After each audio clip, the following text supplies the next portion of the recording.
સુરતમાં 9 વર્ષીય બાળકનું કરંટ લાગવાથી મોત. પાલનપુર ગામ વિસ્તારમાં સેન્ટમ સેલિનો સોસાયટીમાં બની ઘટના. પાલ ખાતે એસએમસી આવાસમાં રહેતા 9 વર્ષીય રવિ કિશન શાહુનું કરંટ લાગવાથી મોત. સોસાયટીના ગણપતિમાં હેલોજન લાઇટ લગાવતા સમયે કરંટ લાગતા બાળકનું મોત. એસએમસી આવાસમાં રહેતો બાળક કેમ સેન્ટમ સેલિનો સોસાયટીમાં હેલોજન લગાવવા ગયેલો એ તપાસનો વિષય.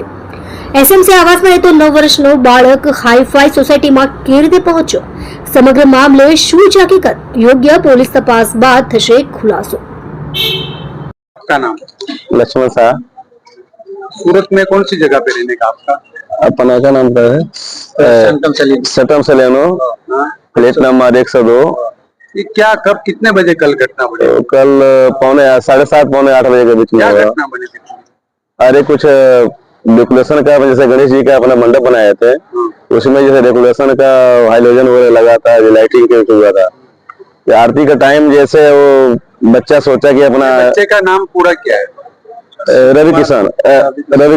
कितने साल की उम्र? लगभग 9 साल। 10 साल। इनका रहने का कहाँ है बच्चे? बस वही जो एड्रेस बताया वहीं पे। क्या फिर पूरी घटना क्या बनी थी? क्या ऐसा मैसेज दोगे और परिवार को? अब जाने, हमारा बच्चा तो मैं जाना तो चला गया, उसके लिए अब कुछ कर नहीं सकते हैं, लेकिन हम ये कोशिश करेंगे सब जितने गार्जियन हैं आगे के, जो अपने बच्चों का ख्याल रखें और ऐसे घटना से बचने की कोशिश करें कि बच्चों को संभालें अपने। आप इस बच्चे का कौन लगता है? बड़े पापा।